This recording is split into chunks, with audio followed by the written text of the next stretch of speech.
Action. We're ready to begin. When we can edit anything out. I say we. Joe Yeah. is the editor.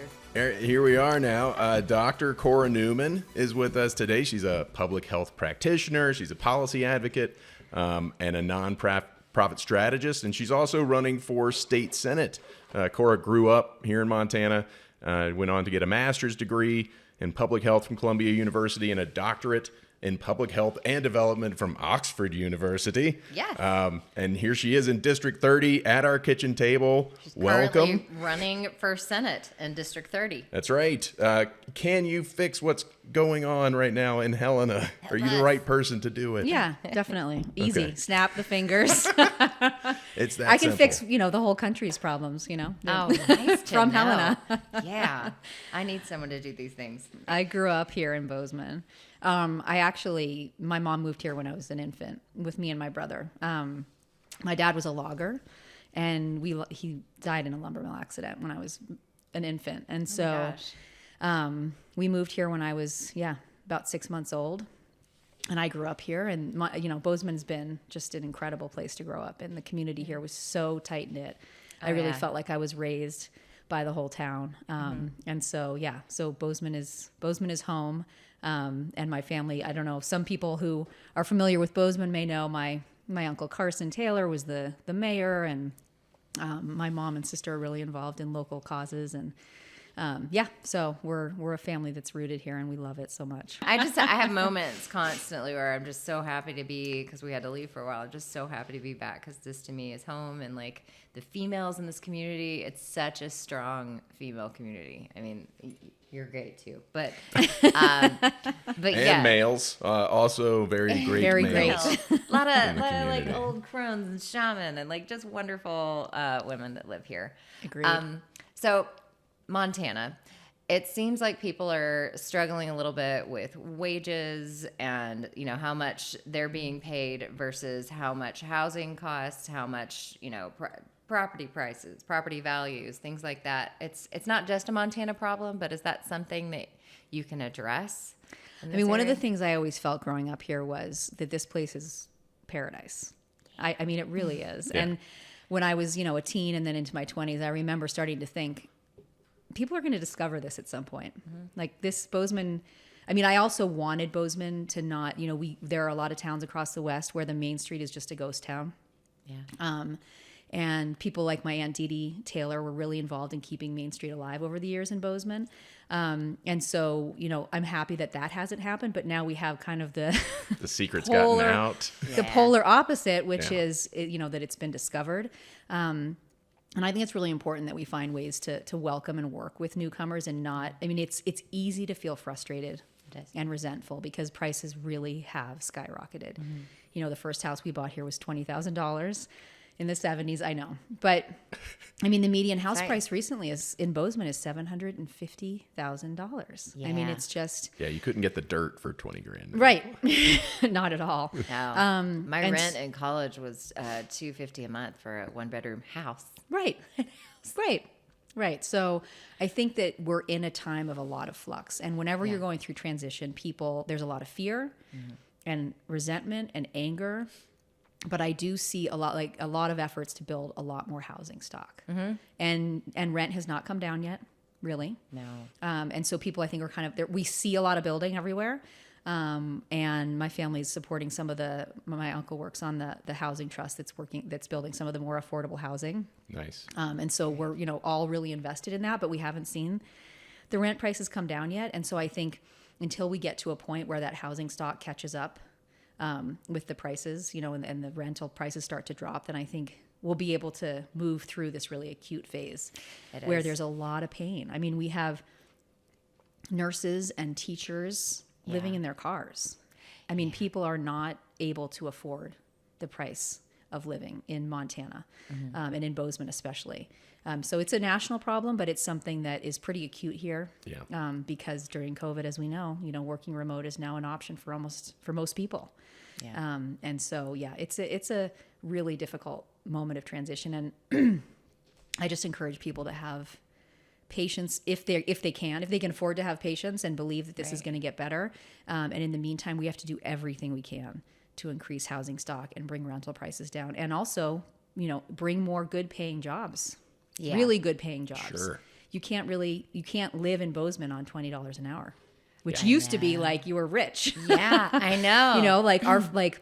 Even my 15-year-old is like, wait, I can't take a job for like $15, $16 an hour because, the things he wants to buy or needs to buy. I got expenses, man. My products, my colognes. Well, he's going to have to, oh my God, I know. And he's going to have to pay for gas and all the things. So, and we want this town to be welcoming. Like I said, we came here when my mom was a young widow, and we were able to have a great life with almost no money because of the community and the affordability. And obviously that's a long time ago, and that's, again, a problem in many places. But when I see some of my, the friends that I grew up with not being able to stay, right? Or not be able to come back. Right? I tried to come back for over 20 years. I couldn't get a job back here. So it was hard for a lot of us, but also I see Bozemanites and Montanans leaving Bozeman, and I don't want us to lose our character and the core of our town. So I plan on working really hard on that when I'm in Helena, and pushing back against what we're seeing, the spike in property taxes that was so avoidable. This last administration went into session with a $2.5 billion surplus. And then just lit it on fire. Yeah. I mean, this did not need to happen. Yeah. There is an exodus of people from Montana, but then there are also all these newcomers who are coming in. How do we balance our need to continue growing with our also struggle to preserve our identity? So I think that comes with working hard to keep housing and affordability of keeping housing affordable. And making sure that people can make a living here, so that there isn't an exodus. I mean, we have to do as much as we can to keep people here and to keep it affordable. That's number one. Working families need to be able to live in their own hometown, right? That's crucial. And then the other is, I think, really doing what we can to welcome in and build relationships with people who are coming in. I do think that I imagine people coming in and feeling like there's a lot of resentment about newcomers, or not going to invest, or they're going to feel nervous. And so I don't want to blame it all on locals, because I do think people coming in there's also people coming in who, kind of just disregarding local issues. But I've seen some incredible newcomers who have actually gotten really involved in local causes, and who care about things like housing prices. So I think that we just really make sure to connect with and find those people who care about Montana. Yeah. They're not just coming here to have a place to go just to ski, right? Because even if you come here just to ski, you can still care about the character of this place. Yeah. So I think that, I actually think it'd be great to have more of a welcoming committee, in Bozeman, to set something up where it's it's hard to access people, but I feel like having a welcoming committee where we're this is welcome to Montana. This is what you should know about how to drive. It's gonna in the snow. It's gonna snow in June. How to drive in the snow, how to what to do if wildlife crosses the road, how we use our public lands. I feel like that would also be, I know it's a little bit kind of niche, but I think that would be something that, having that attitude, I think would lots help. of bear information, how to deal with bears. They're out in the spring. They're doing their thing. And also, if you want to make connections with people, you probably wait till spring. Don't expect all that to happen in the winter time. Yep. Everybody's holed up. Look at my badger and my little coven. But I do think a lot of people want to feel like they're a part of it, a part of the community. Yeah. And so I think we have to do our best to do that. And then we actually also have to try to hold people accountable. I'm fine doing that. Right. And having those conversations about, okay, you love it here. You came here because Montanans made this place really great. Yeah. Now, what are you going to do How can to you give contribute back to the community? Yeah. Yeah, I definitely agree with that, because I don't think that you can move into this small, amazing community and just, you have to give back. So and I do really think that's the appreciate benefit of people like me who've grown up here and then lived, across the country and traveled and lived in other places and then come back. I feel like the ability to navigate those relationships and those dynamics in a way that can really benefit our, local compatriots, because we have we've had that experience of having those relationships across the country and understanding a little bit more about, the non-Montana culture. Some different perspectives. Yeah. Well, Montana usually has a great culture of, dedication to public lands and preservation. Recently, Montana's politicians have been doing some weird stuff where there's some swaps. They're auctioning off public lands for development. I don't love that. Is there a way that we could put a stop to that? I mean, yeah, there are models in other states, like Colorado, where there's collaboration between the state and private landowners. And we have some really great coalitions here, like GVLT, and some of the nonprofit private organizations that are trying to help landowners buy and consolidate and create easements, conservation easements. Right. But there are ways for the state to invest in and actually have incentives for private landowners to open their land.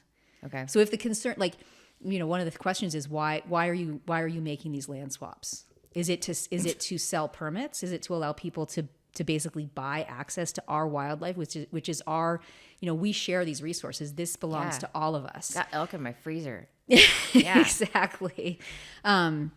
So if the goal is to profit, and to put money, in the pockets of people with more access to land and money, then that is not the responsibility of a public servant. Yeah. Right. Yeah. We want to support Montana businesses, but we're not, the goal is not to put money in the pockets of the ultra wealthy. That's not anything that you shouldn't be in private. It seems like lately that's definitely been right. the MO. Yeah. So you shouldn't be in public service if that's your goal. But there are so many ways to do collaborative land management that allows, if the goal theoretically is to ensure that people can access land to hunt and fish and recreate, there are a lot of mechanisms and block management programs and programs that the state can engage with private landowners in order to open up that land. So do we need more Ted Turners? I mean, he did such a great job. Responsible. I mean, protected. Yeah. And we have the blank family. We have, there are some people who have come to, Montana in the last 50 years, who see the value of it and are good stewards and good neighbors. I grew up, one of our houses growing up was right down the street here, and we would just get on our horses and ride. Yeah. And we would go to our neighbors to hunt, and we would let people on our land, so that culture of sharing and having that, open access is again why people are coming to Montana. Yeah. Right. So the more we privatize public lands and public resources, the more this won't be as attractive anymore to people who can come and really invest in our communities. Yeah, that mindset does seem a little endangered at this point. You have a PhD in public health and development. So you have a PhD in PhD. I love that. I'd never thought of that. Good one. Is it worth more to have the double PhD?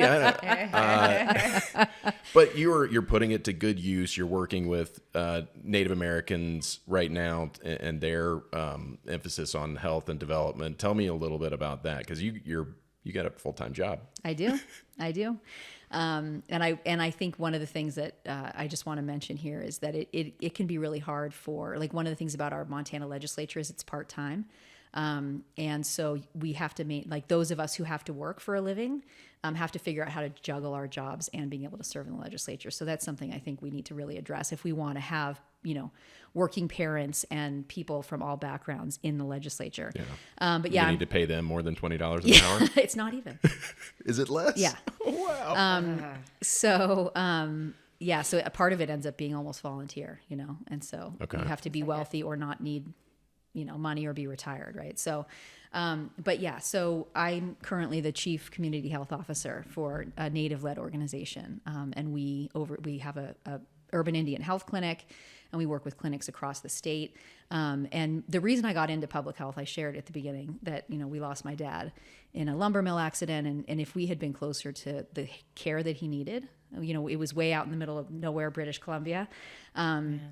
if we had access to the care he needed, he might have survived. And so my motivation to work in rural health and work with, rural and tribal communities is because I really believe that just because you live in a rural community doesn't mean you shouldn't have access to, the best care possible. Yeah. I agree. And that really is what, moved me to get my PhD in public health and development and to work with. I've been working with indigenous communities and rural communities for 25 years. And the work that we're doing, what I believe, and I'm going to take this with me to Helena as well, is that the best solutions for a community come from the community itself. So every program I've built throughout my career has been in partnership with leaders on the ground. Mm-hmm. So because they know what they need, right? And I think that's a real habit of politicians to come in and say, we know what you need, and we're going to pass this bill, and it's going to fix all your problems, and you're going to be happy. It just doesn't work. Yeah. Right. Like the solutions have to come from people on the ground. So I spend a lot of my time in my work trying to support local leadership and find, local leaders who can, for example, educate their community on, public health or on making sure that they take care of each other. Mental health is a major issue. Addiction is a major issue. And all of that comes down to what are the root causes of why people are struggling, and how do you find local leaders? And that could just be like a mom, a teacher, a shop owner. Like when it comes to things like public health and safety, it's really the people who are leading their community, and they don't even realize they're leaders. And so those are the types of people I hope to work with from Helena as well. Got it. Makes sense. Face that problem from the inside out. Yeah. And I know that MSU has a great program. I was considering going to the med school there before cancer, and then I was like, oh, you know what? I want to be away from medicine. But they have a great program. The WAMI program will pay for most of their medical school if they go into rural communities throughout Montana. And I think that's a wonderful incentive for a student. I mean, paying for med school is expensive. It is. So yeah, for them to be able to work in a local Montana community and pay for their schooling is an incredible program for students that are trying to help out the smaller communities. And we're trying. That's one of the biggest challenges that we have is recruiting and retaining health workers across rural communities in Montana.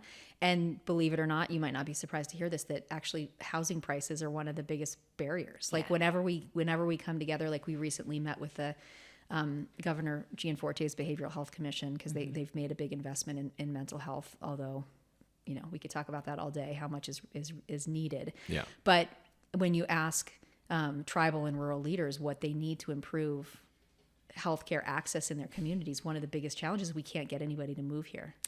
And one of the biggest barriers is housing prices. So let's talk about the Global First Ladies Alliance. Yeah, so we do, we're the Global First Ladies Alliance it's focused on First Ladies because the truth is, and I started it when I was still a student, and I was working with rural and tribal communities and refugee communities and just out, working with groups that had, as we know, really, really high needs.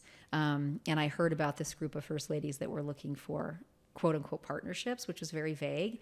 And I just had this light bulb moment where I thought, oh, I know we could use their leadership on the ground in these rural communities. Like if they want to do more, let's help them do more. And give them something to do.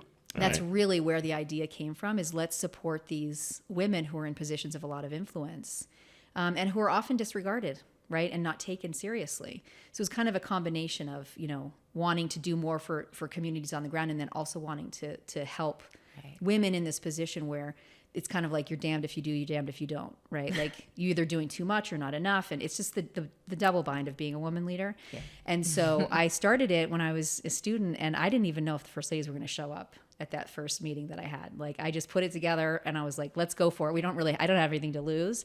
And they came. And so the reason it's still the Global First Ladies Alliance, even though partners are definitely invited, is because the truth is... First gentlemen are allowed? Yes. Okay. Yeah.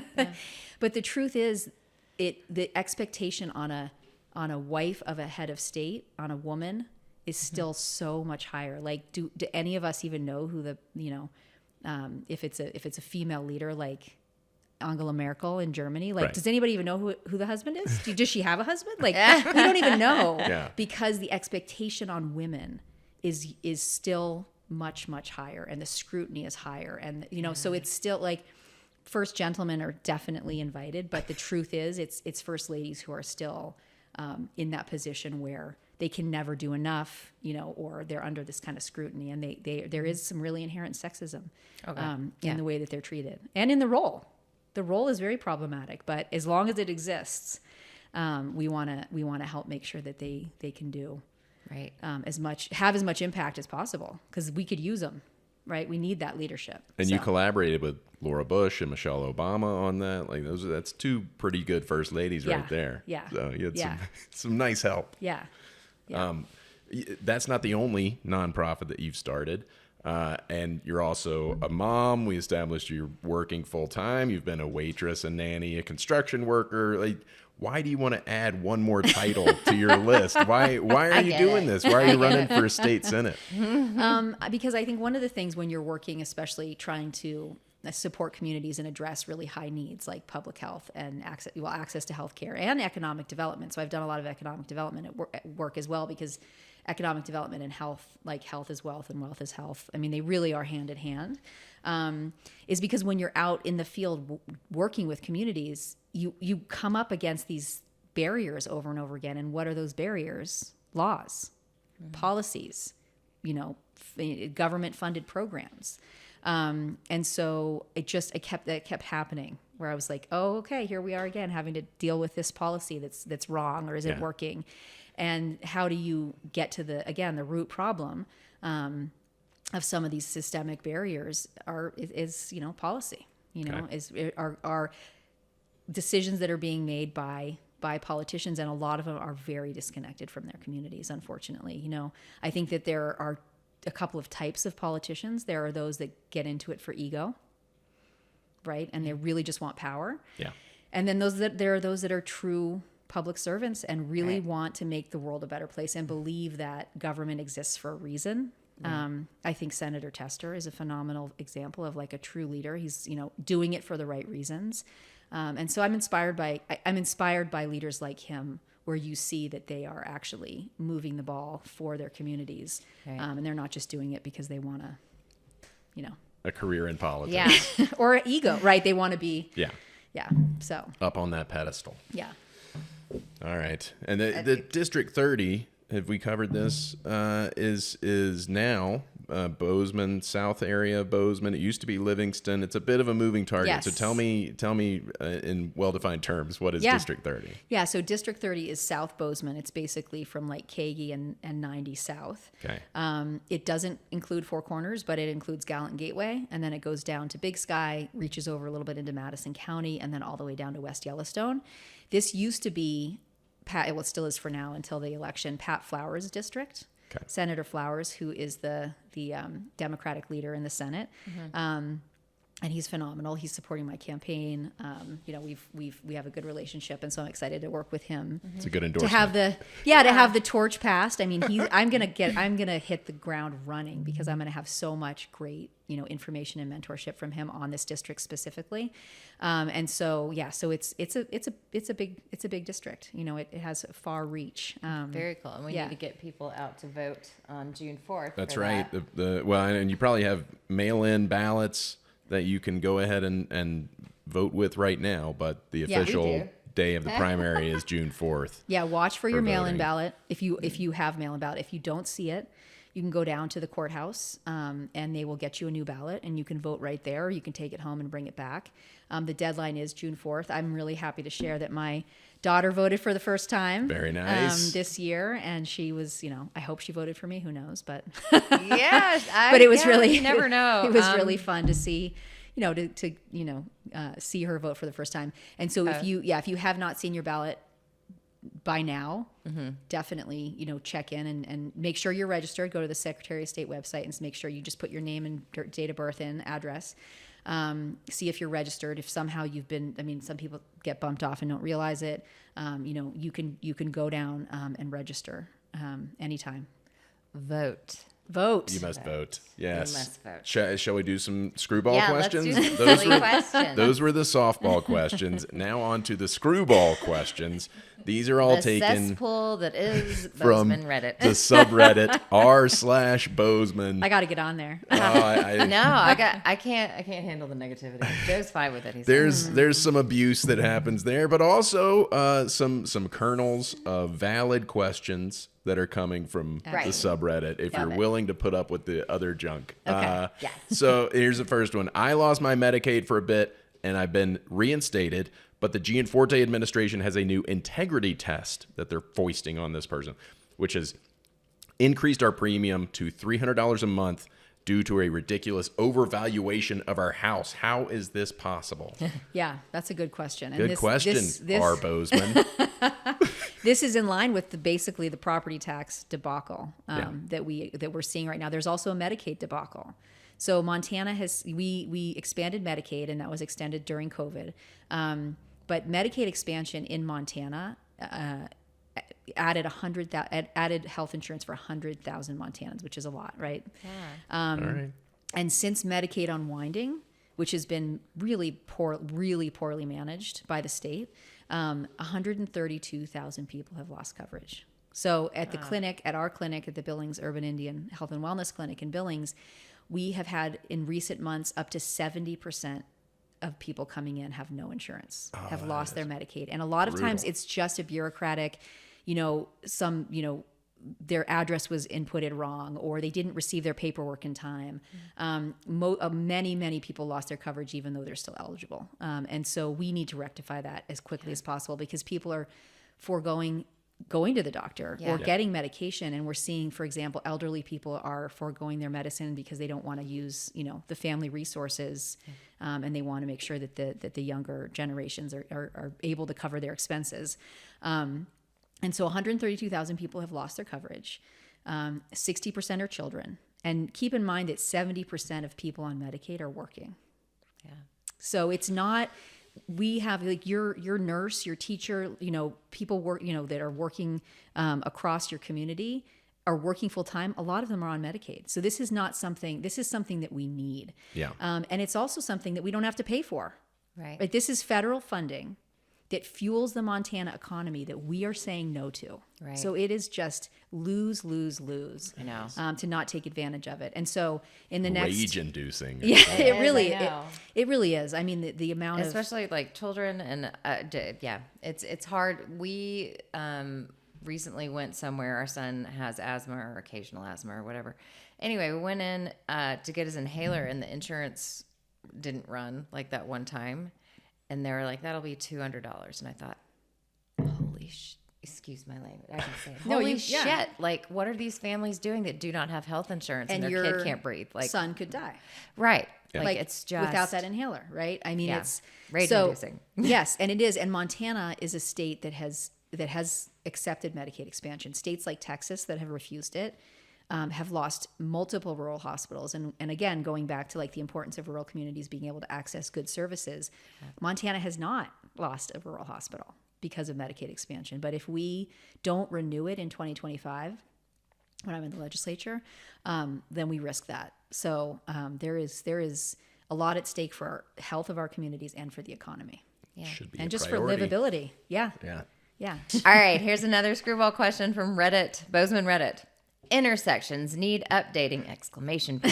I live near W. Cameron Bridge and West Thorpe. Cameron Bridge. West, sorry. Well, I'm so sorry. Yeah, I'm an idiot. Live near West Cameron Bridge Road and Thorpe. I feel like the anchor man. She'll read anything. Absolute junk show intersection. Saw yet another crash there this morning. Why isn't this a four-way stop already?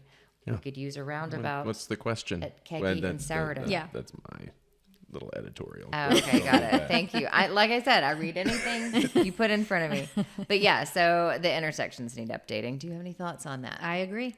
Yeah. I agree. I love our roundabouts. I They're agree. super helpful. Well, and four-way stops. I mean, I grew up the first house that we lived in here was on South Grand, and that neighborhood there are no four-way stops in that neighborhood, and we're like it's like the Wild in West. the streets, but there was like nobody on the streets. Right. Back, it was very quiet back then. But now I see people I mean, it terrifies me to see how people speed now, because we We could talk about this passed me on forever. Goldenstein the other day, No. and Joe and our would- Bozeman does. Joe would not let me. I wanted probably to- shouldn't. I wanted to track this person who passed me on Goldenstein. Like, it's a 35 mile an hour, and they were going 50. They passed Oh, yeah. me. I'm like, I have kids that live right Yeah. there, and I just wanted to track them down. Yeah. All right, save Maybe it for the strangle them. subreddit, guys. It's okay. It's okay. So no, I think that honestly, the bigger picture there is just public transport and transportation and parking and all of that in Bozeman. Yeah. Like, if we don't want to end up like Austin, where people sit in their cars for an hour and a half, Yeah.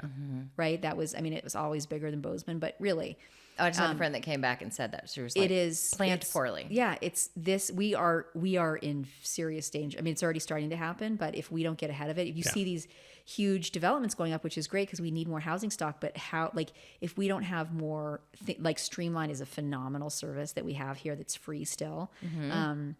If we don't invest in that, we're all going to be miserable. Yeah. We really are. So.